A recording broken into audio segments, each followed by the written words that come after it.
والصلاة والسلام على حبیبہ محمد وآلہ وصحبہ اجمعین۔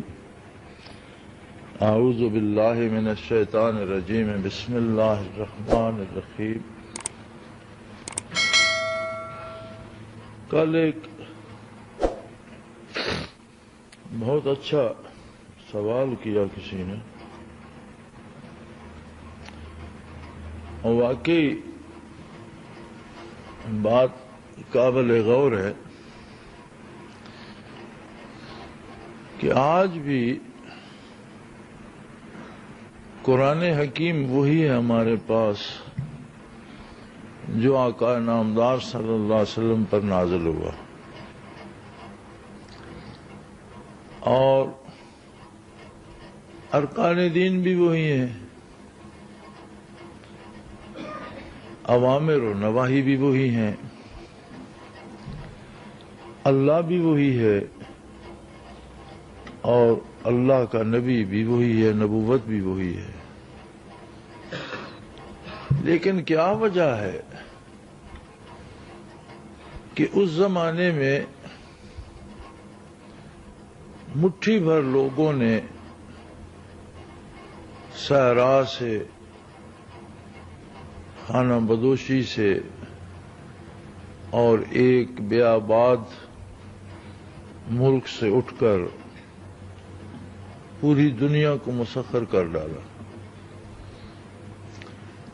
آج جب کہ ہم دنیا میں اقوام عالم میں سب سے بڑی قوم اور آبادی کے لحاظ سے سب سے زیادہ ہیں، دنیا کی آبادی کم و بیش 6 ارب کے لگ بھگ ہے، جس میں 2 ارب کے لگ بھگ صرف ایک قوم ہے مسلمان،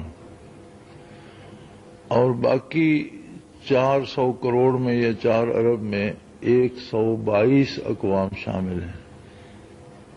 دنیا کی 122 معروف اقوام مل کر 4 ارب بنتے ہیں، جبکہ اکیلی ایک قوم مسلمان 2 ارب بنتی ہے۔ ہر تیسرا بندہ مسلمان ہے، اور ہمیں ہر جگہ مار پڑ رہی ہے، ذلیل و رسوا ہو رہے ہیں، ہمارا اپنا کوئی نظام نہیں ہے۔ جن ملکوں کو ہم اپنا ملک کہتے ہیں شاید وہ بھی ہمارے نہیں ہیں۔ جب ان کی پالیسیاں ہم اپنی مرضی سے نہیں بنا سکتے، جب ان میں نظام ہم اپنی مرضی کا رائج نہیں کر سکتے، جب ان کی صلح جنگ پہ ہمارا اختیار نہیں، کوئی ہمیں لڑا دیتا ہے، لڑ پڑتے ہیں، وہ روک دیتا ہے، رک جاتے ہیں۔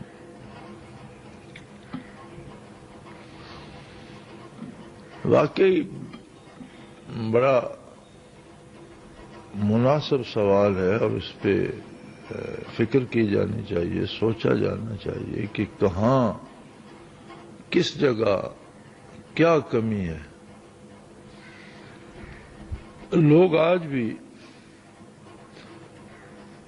اگرچہ زمانہ بدعملی کا ہے، لیکن کسی بھی شہر میں آپ جائیں، جب اذان ہوتی ہے تو مساجد میں ذرا دیر سے جانے والے کو شاید جوتوں میں بھی جگہ نہیں ملتی، اس قدر بھر جاتی ہیں۔ اگر سنیما گھر بھرے ہوئے ہیں تو مساجد بھی آباد ہیں۔ کسی شہر کی کوئی گلی ایسی نہیں جس میں دین کی درس و تدریس نہ ہوتی ہو، کوئی دینی مدرسہ نہ ہو، کوئی محلہ ایسا نہیں جس میں دینی مدارس نہ ہو، کوئی اخبار ایسا نہیں جس پر تفسیر یا حدیث نہ چھپتی ہو۔ خود دینی رسالے جو نکلتے ہی دین کا سارا مواد لے کر ہیں، وہ بھی بے شمار ہیں، لیکن جو دینی رسالے نہیں ہیں، یہ ڈائجسٹ وغیرہ یا اخبار روزانہ کی، ان میں بھی دینی اشاعت کا حصہ ضرور ہوتا ہے۔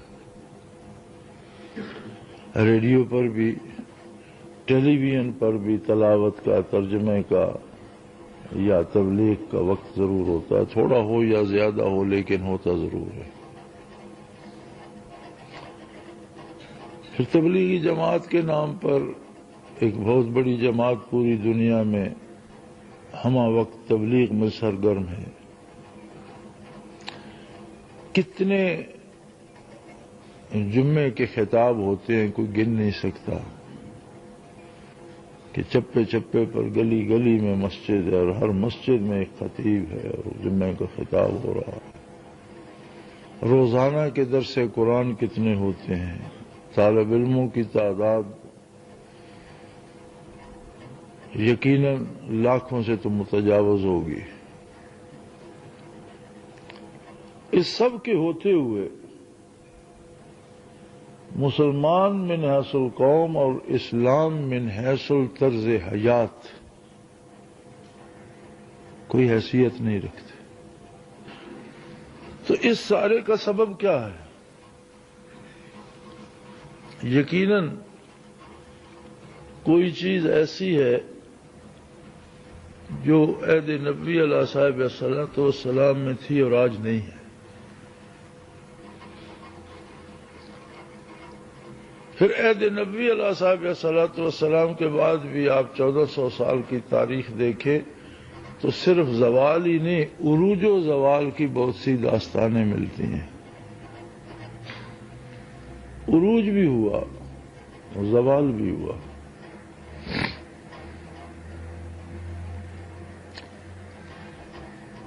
ایک چھوٹی اسی بات پہ میں مثال سے عرض کرنا چاہوں گا.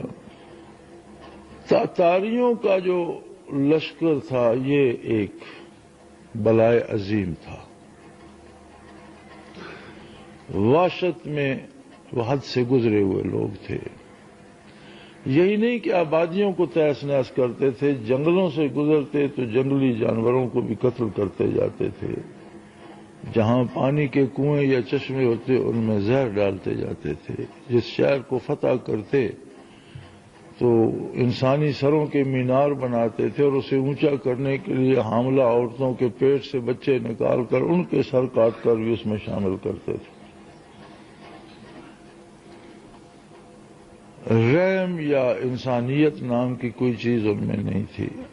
واشی ایسے تھے کہ جس ننگے گھوڑے پہ سوار ہوتے تھے، جس گھوڑے پہ سوار یا بھوک نے ستایا تو اسی کی پیٹھ میں خنجر گھونپ کر اسی کا خون پی لیتے تھے. زندہ جانور کے گوشت کاٹ لیتے تھے اور بھون کے کھا جاتے تھے. باقی جانور زندہ پھرتا رہتا تھا، کچا بھی کھا جاتے تھے. بہت وحشی قوم تھی. اور اسلامی ریاستوں کو ایک سرے سے لے کر بڑی بڑی ریاستیں تھیں. خوارزم شاہ کی حکومت تھی، بغداد کی بڑی مرکزی خلافت اور حکومت تھی. تقریباً تمام ریاستوں کو انہوں نے تہس نہس کر دیا. بڑے بڑے سروں کے مینار بنائے، بڑے بڑے لوگوں کو شہید کیا. 1,42,000 وہ معروف پیر اور گدی نشین ہیں جو تاتاریوں کی تاریخ میں ملتے ہیں، جو گرفتار ہو کر قتل ہوئے. بڑے بڑے جو معروف گدی نشین اور پیر تھے، 1,42,000 ان کی تعداد تاریخ میں ملتی ہے. وہ جو گرفتار ہو کر آئے اور قتل ہوئے، جو لڑائی میں مارے گئے، وہ اس سے علاوہ. لیکن خوارزم شاہ کا بیٹا لڑتا ہوا، خوارزم شاہ نے اطاعت قبول کر لی تھی، بالآخر اطاعت میں بھی انہوں نے قتل کر دیا. لیکن اس کا بیٹا اطاعت کے خلاف تھا، لڑتا رہا. بندے اس کے ساتھ کے شہید ہو گئے. لڑتا پھرتا اٹک تک پہنچ گیا. پیچھے پیچھے خود ہلاکو خان اور اس کا لشکر تھا. اٹک پر پہنچ کر اس نے گھوڑا دریا میں ڈال دیا. پیچھے تاتاری کنارے پر پہنچ گئے اور انہوں نے چاہا کہ تیروں سے اسے چھلنی کر دیں تو ہلاکو نے روک دیا کہ دریا میں تیر نہ چلانا. اس لیے کہ ہندوستان پر اٹک تک سلطان التتمش کی حکومت تھی اور ہلاکو نہیں چاہتا تھا کہ سلطان کے ساتھ ہماری جنگ چھڑے. اس نے کہا دریا اس کی حد ہے، اگر ہم دریا میں تیر چلائیں گے تو عین ممکن ہے سلطان اس طرف چڑھ دوڑے۔ التتمش کا یہ خوف اتنے وحشی اور اتنے درندہ لوگوں پر کیوں تھا؟ ایک عام آدمی تھا التتمش، سپاہی سے ترقی کر کے جرنیل بنا، جرنیل سے حکمران بنا، عام سپاہی تھا، پھر بادشاہ ہوا۔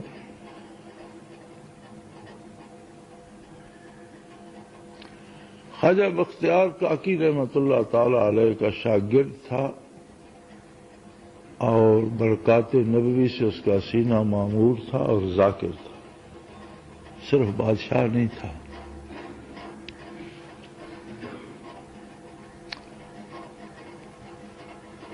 جب شیخ کا وصال ہوا بختیار کاکی رحمۃ اللہ تعالی علیہ کا، تو انہوں نے وصیت فرمائی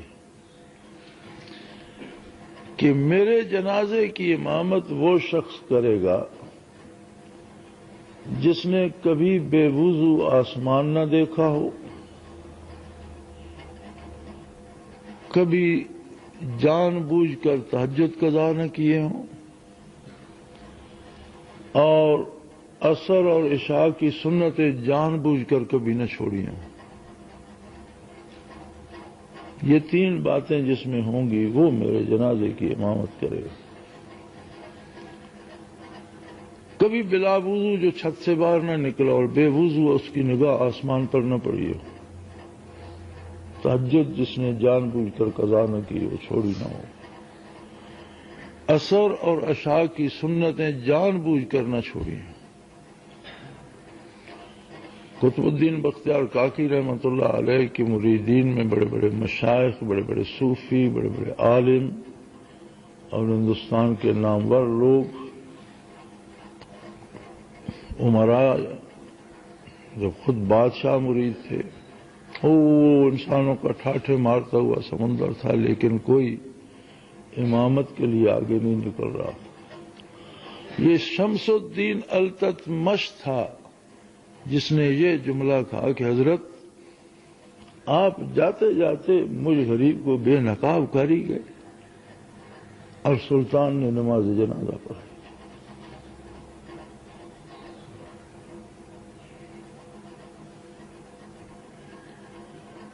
یہ تھے وہ لوگ، یہ بات تھی ان میں، یہ کمال تھا ان میں، جس نے روئے زمین کو مسخر کر دیا۔ قرآن حکیم جو صحابہ کا کمال بتاتا ہے وہ یہی ہے، ثم تلین جلودہم وقلوبہم الی ذکر اللہ، کہ کھال سے لے کر نہاں خانہ دل تک ہر ذرے بدن ان کا ذاکر ہو گیا۔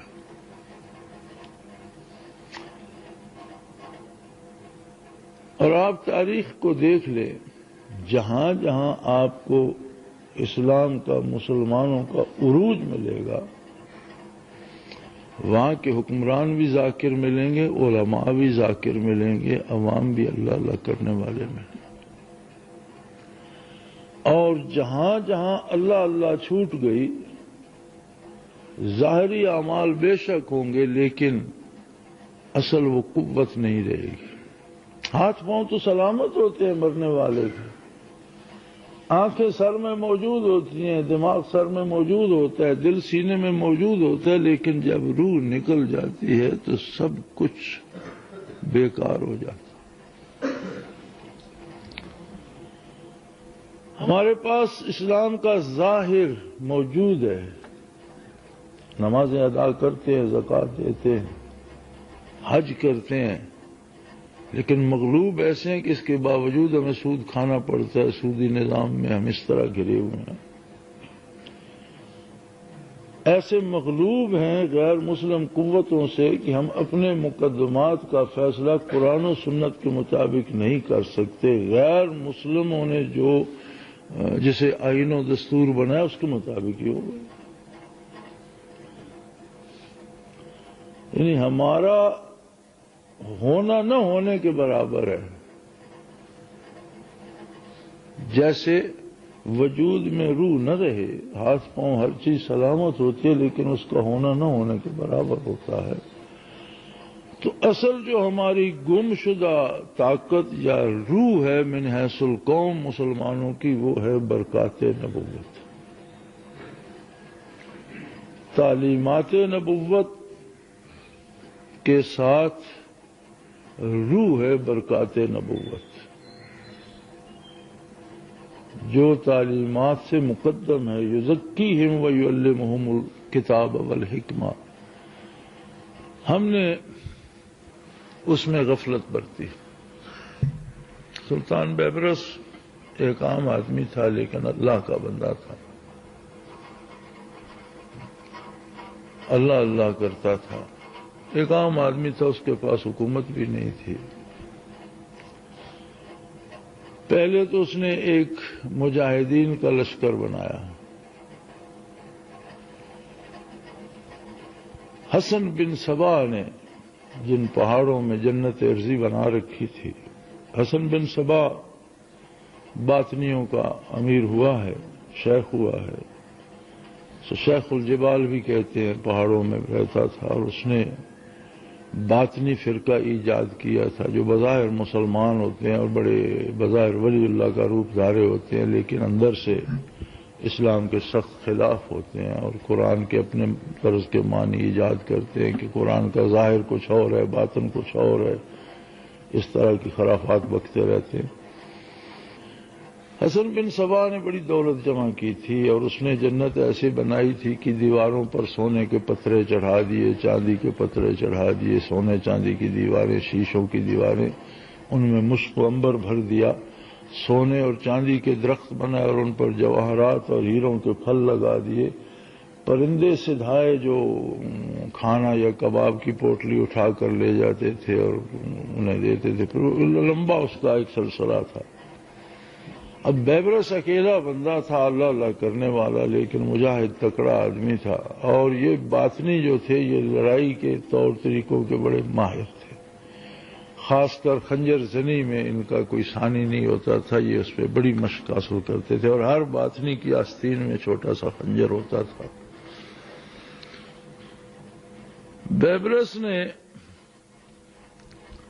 ان کی جنت کو لوٹنا شروع کیا، کسی نہ کسی کونے سے گھس جاتا، پہرے داروں کو قتل کرتا اور جتنے اٹھا سکتا تھا، اور وہ 2-2.5 من اٹھا لیتا تھا، اتنے جواہرات کی گٹھڑی باندھ کے لے آتا، انہیں بیچ بیچ کر مجاہدین کا لشکر تیار کیا، بالآخر مصر کا تخت اس نے حاصل کر لیا۔ تاتاریوں نے اپنا لشکر بھیجا بیبرس کی سرکوبی کے لیے، ایک عیسائی عورت تھی، تاتاریوں کو عیسائی اور یہودی مسلمانوں کے خلاف لائے تھے۔ ہلاکو کے چچا کو یا باپ کو ایک عیسائی عورت پیش کی گئی تھی جب وہ بہت ضعیف تھا۔ ہلاکو چاہتا تھا کہ یہ خاتون میرے حرم میں آ جائے، باپ اس کا مر گیا۔ اس عورت نے یہ شرط لگائی کہ تم بیبرس کی کھال اتار کر لاؤ جو مصر کا فرمان روا ہے، اور اس کا بستر بناؤ، میں تمہارے بستر پر آؤں۔ ہلاکو کا بھتیجا تھا قبلائی خان، پوتا تھا چنگیز کا، اور بہت معروف جرنیل تھا چنگیزیوں کا، مانا ہوا جرنیل تھا قبلائی خان، بہت بڑا فاتح۔